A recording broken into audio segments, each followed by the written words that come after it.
샬롬. 샬롬. 한 주간 평안하셨어요? 우리 오늘은 서로 이렇게 인사합시다. 옆 사람에게 하나님의 은총이 가득하기를 축복합니다. 시작. 하나님의 은총이 가득하기를 축복합니다. 그러면 이렇게 대답합시다. 하나님께서 다스리는 인생이 됩시다. 시작. 하나님께서 다스리는 인생이 됩시다. 아멘. 여러분들의 인생을 하나님께서 다스리시는 축복이 있기를 축복합니다. 요즘 이슈가 엄청 되고 있는 것 중에 하나가 뭐냐면 챗 GPT라는 게 있어요. 그게 뭐냐면 대화형 인공지능을 말하는 거예요. 거기다가 말로 이렇게 쓰는 거예요. 요즘 지금 오늘 만약에 본문이라면 사사기 4장에 나오는 상황에 대해서 성서 고고학적이고 해석학적인 자료를 조사해줘. 그렇게 딱 쓰면 쭉 나옵니다. 물론 한글은 조금 한계가 있는 것 같고 영어로 질문을 하면 쭉 한 A4 한 2장 3장 정도의 분량이 쭉 나옵니다. 그림도 그려주고 보고서도 만들어주고 논문도 나옵니다.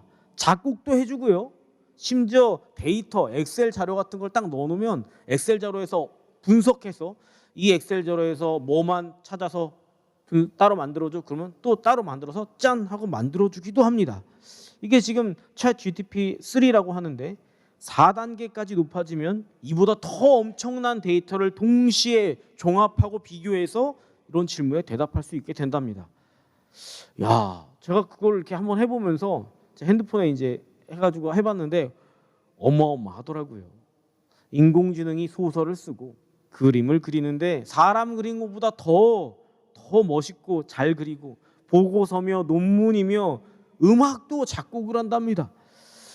여러분, 우리는 엄청난 시대를 사는 것 같아요. 이 챗 GTP 이슈로 인공지능 AI를 막 이제 모든 SNS와 뭐 유튜브와 모든 매체에 막 다루고 나는 걸 보니까 정말 솔직히 말씀 정말 두려움이 앞서더라고요. 여러분, 가만히 들여다보니까 이런 인공지능 관련된 이야기들은 오늘 우리가 나누는 이 사사기 사사시대의 어떤 철병거 같은 거 아닌가? 그런 생각도 들더라고요. 여러분, 우리는 상상을 초월하는 변화의 시대를 사는 것 같습니다. 오늘 우리가 사사기에서 어떤 장면을 나누는데 흔히 이 장면의 주인공을 사람들은 드보라, 여선지자 드보라라고 말해왔었습니다. 그런데 오늘 본문을 가만히 들여다보니까 드보라라는 여인과 야엘이라는 두 여인이 진행하고 있는 이 이야기는 하나님께서 그 땅에 약속하신 하나님의 약속을 잊지 않고 있다는 어떤 하나님의 말씀이었던 겁니다. 그래서 이 이야기의 진짜 주인공이 누구냐? 하나님이셨어요. 이스라엘이 출애굽을 했습니다. 출애굽을 했는데 애굽에서 그 200만 명의 장정만 60만 명의 사람들을 이끌고 나올 때 그들을 뭐라고 데리고 나오냐면 젖과 꿀이 흐르는 땅으로 데리고 가겠다 그러면서 나오셨거든요. 그래서 이스라엘은 그 말만 철석같이 믿고, 아니 이게 보니까 뭐 이렇게 철석같이 믿지는 않은 것 같아요. 사실 원망도 맨날 하고 불평도 하고 맨날 말 안 듣고 했던 얘기 계속하게 하고 걔는 그러고 왔지요. 어쨌든 그런데 이스라엘의 불순종과 불신앙과 상관없이 하나님은 하나님의 약속을 지키시는 분이니까 그러면 과연 젖과 꿀이 흐르는 땅은 어디에 있는가 하는 질문이 이 안에 딱 생기는 겁니다. 적어도 지금 이 땅은요, 가나안 땅은 젖과 꿀이 흐르는 상태는 아닙니다. 여기는 날마다 전쟁이었고 날마다 가난이었고 날마다 수고로움이었고 날마다 불안함이었고 앞날은 보이지 않는 캄캄함이었고 이방 민족한테 계속 뜯겨먹는 시달리는 고통스러운 시간입니다. 도대체 젖과 꿀은 언제 어디에 흐른다는 말입니까? 우리에게는 그런 질문이 남는 겁니다. 오늘 나누는 이 이야기는, 이 전쟁의 이야기는 사실 젖과 꿀이 흐르는 땅에 대한 약속, 그것과 조금 상관이 있는 이야기입니다. 그 이야기를 하기 위해 오늘 본문을 가만히 들여다봅시다. 본문 1절로 3절입니다. 시작. 에훗이 죽으니 이스라엘 자손이 또 여호와의 목전에 악을 행하매 여호와께서 하솔에서 통치하는 가나안 왕 야빈의 손에 그들을 파하셨으니 그의 군대 장관은 하로셋 학고임에 거주하는 시스라요.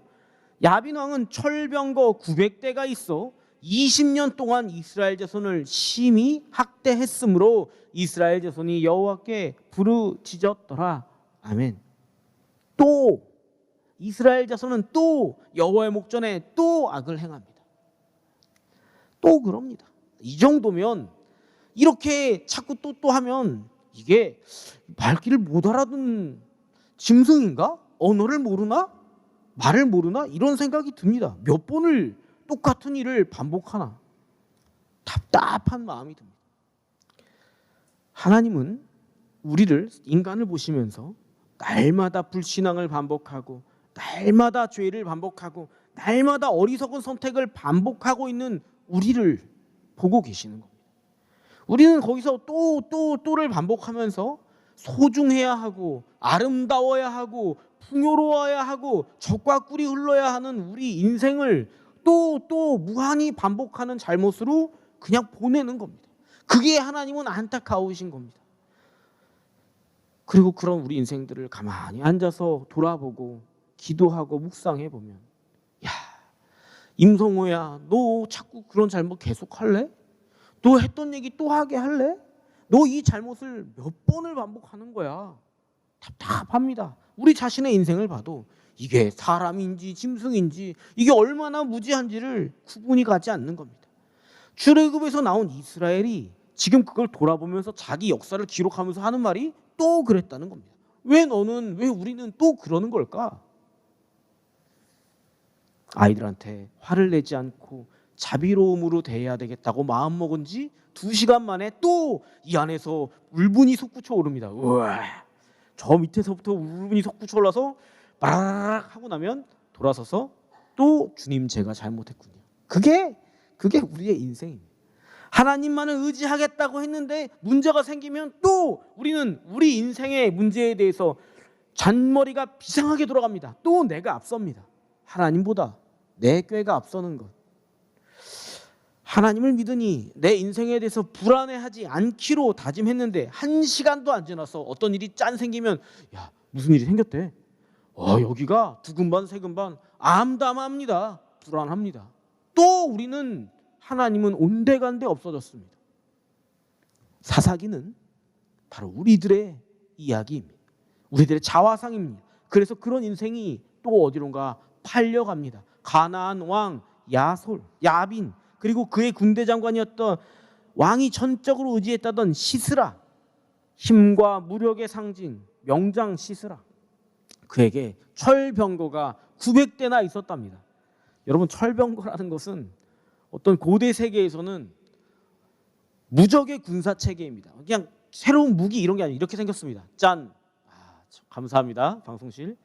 이것이 여러분 왼쪽에 보이는 게 지금 출토된 철병거라는 겁니다. 오른쪽에 보이는 토판에 있는 건 뭐냐면 그 철병거를 썼던 그런 기록들이 남아 있는 건데, 저 밑에 사람이 깔려 있는 거 보이세요? 밟고 지나가는 거죠. 그리고 철병거에는 궁수들이 뒤에 탑니다. 그래서 막 말을 빠르게 모르면 다다다다다, 어떤 때는 2마리, 어떤 4마리, 1마리가 끄는 철병거도 있었는데 다다다다 가면서 화살로 막 날리고 그 다음에 밟고 가는 겁니다. 쓸고 가는 겁니다. 철병거, 아이언 체리엇은 그냥 무기가 아니라 저렇게 씁니다. 무기 체계, 어떤 전술 체계를 의미하는 겁니다. 고대 이집트가 200만 명의 출애굽한 이스라엘 백성을 쫓아오기 위해서 뭐라고 되어 있냐면, 출애굽기에 뭐라고 되어 있냐면 선발된 병거 600승, 600대를 가지고 왔답니다. 시스라의 군대는 몇 대예요? 900대. 그것도 그냥 병거가 아니라 철로 된 병거입니다. 철로 된 병거는 자갈밭이나 튀어나온 바위들이 있는 지형에서는 그냥 병거는 부딪히면 빠른 속도로 가니까 부서져 버리니까 쓸모가 없습니다. 근데 철병거는 그런 바위나 자갈밭에서도 무적으로 달리는, 당시로서는 상대할 무기가 없는 무적의 병기였습니다. 이걸 어떻게 막아? 듣기만 해도 오금이 저리고 오싹한 무기, 그게 철병거였습니다. 이어서 볼까요? 어떤 일이 일어나는지 4절로 7절입니다. 시작. 그때 라피도세 아내 여선지자 드보라가 이스라엘의 사사가 되었는데, 그는 에브라임 산지 라마와 베델 사이 드보라의 종려나무 아래에 거주하였고 이스라엘 자손은 그에게 나아가 재판을 받더라.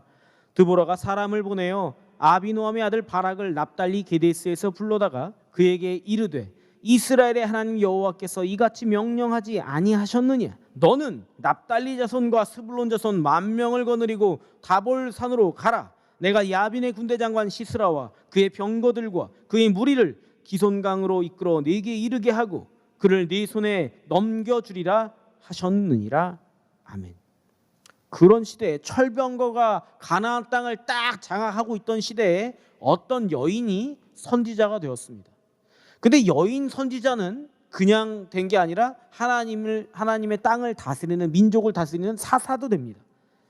여인이 선지자요 사사가 됐다는 것이 이상하셔야 합니다. 우리가 지금 듣기 이상한 게 아니라, 왜냐하면 지금보다도 당시에는 여성이 아무런 힘과 권위가 없을 때입니다. 근데 이 여성이 선지자가 됐고 이스라엘을 다스리는 사사가 된 게 이상한 거죠. 지금 이상한 상황입니다. 오직 의지할 게 없으면 그 여자가 지도자가 됐어? 이런 뉘앙스입니다. 라피돗이라고 하는 이 사사 드보라의 남편이는 라피돗이라는 말은 무슨 뜻이냐면 번개라는 뜻입니다. 그리고 사사 드보라의 이름은 무슨 뜻이냐면 꿀벌이라는 뜻입니다. 그 꿀벌이라고 불리는 여인이 종려나무 아래에 살았다고 합니다. 종려나무는 종려 열매를 알아요? 종려 열매. 종려 열매는 타마르라고 불리는 건데, 이게 대추야자, 성지순례 다녀오신 분들은 알 거예요. 대추인데 왕따시만하게 큰 대추 같은 게 있어요. 엄청 답니다. 우리나라 대추보다 더 답니다. 그래서 이 안에다 뭐 아몬드 같은 걸 넣어서, 호두 같은 걸 넣어서 말아가지고 과자처럼 먹고 막 그러는데, 이걸 꿀이라고 부르기도 했습니다. 그래서 꿀하고 상관 있는 나무가 종려나무입니다. 꿀이 나오는 종려나무 옆에 꿀벌로 불리는 여인이 있습니다. 이 여인이 지혜롭고 하나님의 말씀을 온전히 전하는 사람이었습니다. 그래서 사람들의 마음을 헤아리고 사람들 상황에 여러 가지 일들을 재판을 해주고 그럽니다. 꿀은 바로 드보라, 하나님이 세우신, 겉으로 보기에는 뭔가 좀 부족하고 여성이라서 사회적으로 좀 제약이 많을 것 같은 이 여인에게, 그런 사람에게 나오는 겁니다. 하나님의 꿀인 드보라가 이 상황에 하나님의 말씀을 전하는데 뭐라고 하냐면, 납달리에 살고 있는 납달리 사람 바락을 불러다가 납달리 지파, 자기 지파 10,000명을 데리고 나가서 철병거 900대와 함께 싸우랍니다. 그런데 납달리 지파 바락도 이 대장이거든요. 자기도 한 지파의 리더거든요. 장군이거든요. 여인 드보라가 사사가 되어서 시키니까 그런 줄은 알지만 그게 썩 마음이 내키지를 않은 것 같습니다. 본문 8절 이렇게 대답합니다. 시작. 바락이 그에게 이르되 만일 당신이 나와 함께 가면 내가 가려니와 만일 당신이 나와 함께 가지 아니하면 나도 가지 아니하겠노라 하니. 가겠다는 거예요? 말겠다는 거예요? 보통 사람이 하나님의 말씀을 딱 전해서 하면, 자기가 하나님의 사람이라면 하나님께서 나와 함께 하신다면 내가 가겠소, 하나님만 믿고 가겠소이다 하고 딱 나가는 게 정상인데, 이 여선지자가 하나님의 말씀을 전하니까 하는 말이, 여보시오, 당신이 가면 나도 가고 당신이 안 가면 나도 안 갈라요. 가겠다는 거야, 안 가겠다는 거예요? 여자가 전쟁에 철병거 앞에 900승에 네가 서 봤어? 한번 그거 무서운데 한번 서 있어 볼래? 이러는 거죠. 그래서 드보라가 대답을 합니다. 9절로 10절입니다. 시작. 이르되 내가 반드시 너와 함께 가리라. 그러나 내가 이번에 가는 길에서는 영광을 얻지 못하리니 이는 여호와께서 시스라를 여인의 손에 파실 것임이니라 하고, 드보라가 일어나 바락과 함께 게데스로 가니라. 바락이 스불론과 납달리를 게데스로 부르니 10,000명이 그를 따라 올라가고 드보라도 그와 함께 올라가니라. 드보라가 대답하는 겁니다. 오냐, 그래, 자네 말대로 내가 가겠소. 그러나 가는데 너에게 붙여준다는 그 시스라는 너의 것이 되지 않을 것이다. 영광은 너에게 있지 않을 것이다. 시스라를 죽이는 것은 너가 아니라 너가 가벼이 여기는 여인의 몫이 될 것이다. 전쟁이 진행됩니다. 전쟁은 어떻게 될까요? 하나님, 이스라엘과 하나님이 이길까요? 질까요? 이깁니다. 당연히 이기겠죠. 우리는 당연히 보고 있지만 이 철병거 900승 앞에서는 참전한 군인들은 그렇게 생각했을까요? 과연? 여러분, 그런데 군인들이 얼마나 떨었는지, 얼마나 무서웠는지, 얼마나 걱정했는지, 서로 무슨 얘기들을 오갔는지 성경에는 그런 얘기는 한마디도 없습니다. 무슨 전략을 쓰고 어떻게 돌아서 무슨 논쟁 끝에 이렇게 그런 얘기 한마디도 없습니다. 성경은 믿음 없는 다수의 의견을 전혀 고려하지 않습니다. 신기하게도 대다수 만 명의 의견은 고려하지 않습니다. 아무리 수가 많아도 믿음이 없는 이야기는 기타 의견입니다. 기타 등등. 누구와 기타 등등. 10,000명, 10만 명, 100만 명이 있어도 기타 등등입니다. 하나님 앞에서는 오직 믿음의 말씀만 유효한 겁니다. 그 말씀대로 무적이라고 알려졌던 철병거 900대는 대패하고 돌아갑니다. 사사기 5장에는 드보라의 노래가 나오는데 거기서 뭐라고 나오냐면 이 전쟁을 별들이 하늘에서 싸워줬다고 얘기를 합니다. 성서 고고학자들이 이 자료를 조사해서 제가 챗 GTP에게 물어봤어요. 고고학적인 발견들과 자료들이 나오니까 그 지역이 물이 많이 고이는 지역에서 진창들이 많아서 철병거가 진창에 빠져서 못 굴러갔을 거랍니다. 그래서 대승리를 거두게 됐죠. 그런 얘기 성경에는 한마디도 나오지 않습니다. 성경은 무엇으로 이겼냐? 하나님이 너를 위해 싸워주셨다. 그렇게 이야기를 합니다. 가장 중요한 이 전쟁에서 가장 중요한 적장의 목은 누가 베느냐? 바락이 1만 명을 동원해서 싸웠어도 누가 베냐면 개인 사람 헤벨의 아내 야엘이라는 여인이 시스라의 목을 뱁니다. 시스라의 관자놀이에 장막에 말뚝을 거기다 박아서 자고 있는 시스라를 박아서 죽이고 목을 뱁니다. 야엘이라는 말은 사냥이라는 뜻입니다. 젖은 사냥에게서 나는 거고 꿀은 꿀벌에게서 나오는 거죠. 그런데 이 전쟁은 젖을 주는 사냥이라는 이름의 야엘이 적장 시스라를 처치하게 되고 꿀을 주는 꿀벌이라는 여인 드보라가 하나님의 말씀을 선포하여 승리하게 합니다. 마치 왕정시대에 왕과 제사장처럼 여인 둘이서 이 승리의 주도권을 다 가지고 이겨버립니다. 와, 자존심만 세고 권위의식에 사로잡힌 한 남성을 우습게 여기기라도 하듯이 이 전쟁은 이렇게 흘러가 버립니다. 여러분, 하나님은 늘 그렇습니다. 우리가 우습게 여기는 사람들이 대부분 하나님의 사람들이 되곤 합니다. 그러니 여러분 누구라도 심지어 아이라도 가벼이 보시면 안 됩니다. 그가 부족한 사람이라도 그가 가난한 사람이라도 그가 몸에 아픔이 있는 사람이라도 그를 눈여겨보셔야 합니다. 시스라의 죽음에 대해서 드보라가 이 모든 전쟁을 이렇게 정리합니다. 본문 5장 31절 시작. 여호와여 주의 원수들은 다 이와 같이 망하게 하시고 주를 사랑하는 자들은 해가 힘있게 도둠같게 하시옵소서 하니라. 그 땅이 40년 동안 평온하였더라. 아멘. 요 앞에 5장 31절 앞에 드보라가 시스라의 엄마의 마음이 어땠을까를 쭉 써놓는 겁니다. 시스라의 엄마는 시스라를 기다렸겠지. 그런데 못 돌아왔겠지. 그런 말 쭉 씁니다. 왜 그 일을 자기 엄마에게도 비통한 일로 만드느냐? 주의 원수들이 다 시스라와 같이 망하게 하시고 주님을 사랑하는 이들에게는 해가 솟는 것처럼 막을 수 없게 하옵소서. 딱 정리하고 축복합니다. 아주 오래전 먼 땅 가나안에서 일어난 이 전쟁의 이야기는 오늘 이 시간 신사동을 살고 있는 여러분들에게 중요한 것 한 가지를 일깨웁니다. 그것은 실천적 무신론자의 삶입니다.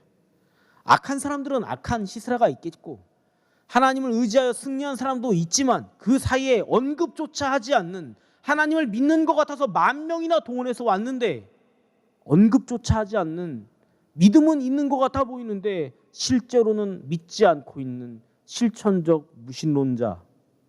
실천적 무신론자라는 것은 내가 하나님을 믿고 있는 것 같으면서도 실제로는 실천하기는 하나님을 믿지 않는 삶, 그것을 실천적 무신론자라고 합니다. 바락은 드보라가 전하는 하나님의 말씀을 분명히 전해 들었습니다. 그런데 그도 자기도 한 지파의 리더고 장군입니다. 그래서 혹시 이 여인이 스스로 사사라고 생각하고 자존심이 상했을지도 모르겠습니다. 여인이라고 가볍게 여겼을지도 모르겠습니다. 그러나 그 모든 것보다 이 말씀은 하나님의 말씀이었으니까 하나님의 말씀으로서 이 여인의 말을 존중해 주었어야 합니다. 들었어야 합니다. 그런데 바락은 하나님의 말씀을 가벼이 여겼나 봐요. 그 말만으로는 믿을 수가 없는 거죠. 그거 하나님 말씀 맞아? 그거 맞는 거야? 내가 그 말만 믿고 10,000명이나 데리고 우리 지파 사람들 고대 전쟁에서 10,000명은 엄청난 수예요. 10,000명을 데리고 가서 전쟁을 벌여야 돼? 그것도 무적의 철병거 900대와? 드보라요, 너 철병거 900대 앞에 서 봤어? 얼마나 무서운 줄 알아? 같이 가죠. 그랬던 겁니다. 여러분, 이 전쟁이요, 자기의 지파 10,000명을 동원한 이 전쟁의 수고를 실제로는 바락이 죽도록 수고했죠. 이 전쟁에서 누가 제일 고생했냐? 바락이죠. 10,000명을 동원해서 거기서 우리끼리 시제말로는 고생 죽사게 했는데 이 공은 누구 것이 되냐? 바락의 것이 되질 않았다는 겁니다. 바락은 고생은 죽사게 했지만 젖과 꿀이 흐르는 것을 맛볼 수는 없는 인생이 되었던 겁니다. 철병거 900대가 두려웠을 겁니다. 그렇습니다. 애굽보다도 강력한 무기 아닙니까? 가나안 왕 야빈, 그것도 명장 시스라가 있었답니다. 아니 어쩌면 속으로 그랬겠죠. 야, 우리가 애굽이 와도 무섭지 않아, 이제 이길 수 있어. 아니 그런데 쟤네는 애굽보다 더 세대. 쟤네는 병거가 나무 병거가 아니라 철병거래. 그것도 수도 더 많아. 900대야. 어떻게 이겨? 네가 거기 서 봤어? 바락은 시스라의 철병거가 두렵고 위태로워 보였을지 모릅니다. 철병거의 위력을 듣기만 해도 오금이 저렸을지 모릅니다. 여러분, 실천적 무신론자의 특징이 뭔 줄 아세요? 실천적 무신론자는 대부분 귀가 큽니다. 어디서 듣기는 들은 게 많아가지고 5만 가지 두려움으로 가득 차 있습니다. 그리고 그걸 지혜로움으로 잘 포장하지요. 제 얘기하는 겁니다. 제 얘기. 그 마음으로 뭘 말하든지 간에 그 행동이 그 믿음을 반영하는 겁니다. 전쟁에서 죽도록 고생을 하고 온갖 어려운 일을 다 했어도 결코 이길 수 없는 인생이 되는 겁니다. 상상을 해보세요. 철병거 900대가 있다니까 무서워가지고 여러분 같으면 뭘 하겠습니까? 야, 내가 나무로라도 병거를 만들어야지 뭐 상대가 될 거 아니야. 병거를 쪼그리고 앉아서 병거 만들고 있었다고 생각해 보세요. 이 전쟁 이겼겠습니까? 그러나 하나님은 드보라가 전한 그 말씀 그대로 이스라엘을 승리로 이끌어내십니다. 그리고 여인 야엘의 손으로 시스라를 죽입니다. 아주 섬세하게 이 공이 절대 바락 실천전 무신론자에게 돌아가지 않도록 딱 막아서십니다. 하나님은 살아계시고 이 모두를 날카롭게 보고 계시는 겁니다. 우리가 시작하면서 인공지능 이야기를 했습니다. 우리가 사는 세상은 지금 격변하는 시대랍니다. 어떤 사람은 앞으로의 1년이 우리가 지난 100년보다 훨씬 빠르게 변할 거라고 이야기하기도 합니다. 저는 그 얘기를 들으면서도 엄청 두려웠습니다. 철병거 900대 앞에 선 그런 드보라 같은 마음이었습니다. 그런데 여러분, 하나님을 믿고 의지하는 신앙이라는 것은 철병거가 아니라 철병거 할아버지가 와도 900대가 아니라 900만 대가 와도 거기서 하나님만을 붙드는 삶을 선택해야 한다는 겁니다. 두려우면 두려울수록 더 간절하고 담대하게 하나님 앞으로 가야 한다는 겁니다. 나에게는 단 한 대의 병거도 없을지라도 그건 전쟁은 철병거로 하는 게 아니라 오직 뭘로 한다? 정답은 1번 여호와, 2번은 철병거. 답은 꼭 두 개를 말해야 대답을. 전쟁은 하나님께로만 하나님으로만 한다는 것을 알아야 한다는 거죠. 여러분, 비단 인공지능만 그럴까요? 우리 앞에 두려운 일들이 무지하게 많습니다. 여러분, 그럴 때 하나님의 전능하심을 붙드셔야 합니다. 성경에 나오는 히브리어로 하나님의 전능하심 할 때 전능하심은 뭐냐면 히브리어로 오즈라고 하는 글자예요. 이 두 단어가 저에게는 엄청 귀하고 깊은 은혜를 줍니다. 이 오즈라고 하는 말은 하나님의 강력함, 힘을 말할 때도 오즈라는 말을 쓰지만 오즈라는 말은 벌드네스, 담대함, 대범한 담대함 이런 걸 말할 때도 오즈라고 쓰거든요. 여러분, 하나님의 전능하심은 그냥 힘만 센 게 아니에요. 담대함, 대담함이라는 겁니다. 하나님께서 원하시는 대로 할 수 있는 하나님의 말 무조건 듣는 피조 세계가 저기 널려 있어요. 하나님의 평강 안에 그냥 계실 수 있었어요. 그런데 굳이 온 세계 중에서 제일 말 안 듣는 나에게, 하나님의 마음을 제일 못 알아듣는 우리에게, 인간에게 오셨어요. 이걸 하나님의 대담함이라고 합니다. 하나님은 굳이 어두운 곳에, 굳이 힘든 곳에, 굳이 불편한 곳에, 굳이 더러운 곳에, 굳이 이거 뭐 구제불능인데 싶은 곳에 오시는 겁니다. 그리고 거기에 머무시면서 그 어둠을 깨우시고 일으켜 세우시는 겁니다. 하나님의 오즈, 하나님의 전능하심은 그런 우리를 살려내시는 겁니다. 일으켜내시는 거죠. 이 하나님의 전능하심을 묵상하면 묵상할수록 저는 개인적으로 참 위로가 되더라고요. 여러분, 우리의 현실은 어지럽습니다. 혼돈 그 자체입니다. 거기에 오셔서 주님께서 말씀하시는 겁니다. 빛이 있으라. 그러면 혼돈은 흠쩍 물러서고 그 가운데 하나님의 빛을 주시는 겁니다. 이스라엘은 또 이 죄악을 반복하는 짐승만도 못한 인간입니다. 거기에 하나님은 전능하심으로 오시는 겁니다. 그냥 오시는 겁니다. 우리의 생각으로는 이해가 안 돼요. 왜 여기에 하나님이 계신가? 제일 더러운데 거룩하지도 않은 이곳에 무슨 하나님이 계신가? 무슨 이따위 인간에, 이따위 인생에 하나님이 계실 수 있는가? 우리가 우리 자신을 봐도 이해가 안 되는 이 답답함을 하나님은 그냥 오셔서 척 안아주시는 겁니다. 그게 하나님의 오즈, 하나님의 전능하심입니다. 요한복음 1장에 이 하나님의 전능하심을 이렇게 기록합니다. 예수님이 세상에 오셨는데 세상이 하나님의 아들이신 예수님을 알아보지도 못합니다. 그런데 세상이 만약에 그 주님을 알아보고 주님에게 귀 기울이고 그분을 주님으로 여기고 엎드리면, 그 겸손함이면 그는 하나님의 나라로 하나님의 자녀가 된다는 겁니다. 영접하는 자, 곧 그 이름을 믿는 자들에게는 하나님의 자녀가 되는 권세를 주셨으니 이는 혈통으로나 육정으로나 사람의 뜻으로 나지 아니하고 오직 누구에게로 난 자들이라? 하나님께로 난 자들이라. 아멘. 아멘도 안 하시고. 저는 이게 엄청 은혜가 되는데 아멘도 안 하시고. 하나님은 젖과 꿀이 이 보잘것없는 여인 둘, 드보라와 야엘에게 나오고 있다는 것을 알려주시는 겁니다. 하나님은 기억하고 계시는 겁니다. 너희가 어디를 가든지 실천적 무신론자의 삶을 계속하는 한 그 땅은 젖과 꿀이 흐를 수가 없다. 어디를 가든지 나의 전능함을 믿고 의지하는 한 사람이 있다면 그 땅은 젖과 꿀이 흐르는 땅이 된다. 넌지시 우리에게 이 믿음의 말씀을 결단하라고 선포하시는 것이죠. 여러분, 시스라는 그냥 악한 거예요. 그냥 원래 악한 애예요, 걔는.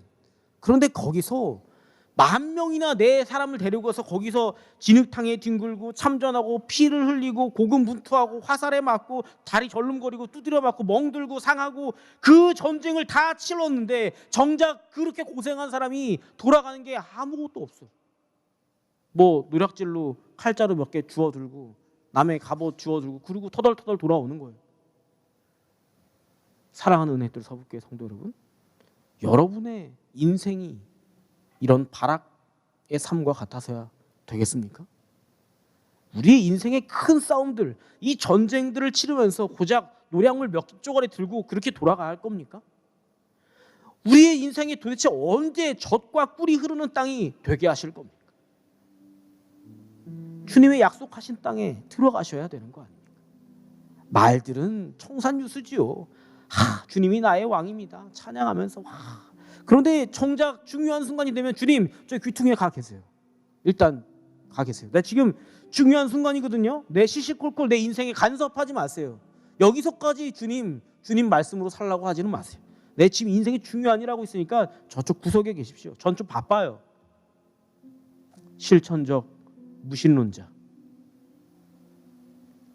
그런 인생에게는 젖과 꿀이 흐르는 땅은 영원히 그냥 그림자일 뿐입니다. 그냥 바라보는데 도저히 닿을 수 없는 그런 것들입니다.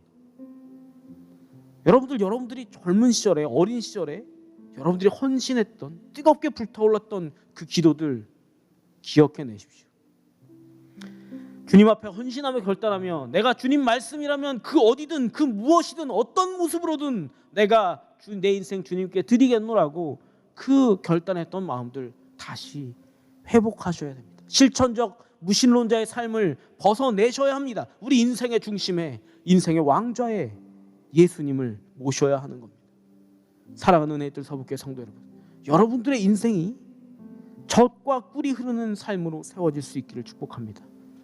겉만 번드르르 하고 허영으로 가득 차고 실천적인 무신론자, 실제로는 무신론자와 비슷한 그런 모습을 벗고 온전한 그리스도인으로 우리가 살고 있는 이 땅에, 이 전쟁터에 샬롬을 선포해 나갈 수 있는 그런 저와 여기 은혜뜰 서부교회 모두가 될 수 있기를 우리 주님의 이름으로 축복합니다.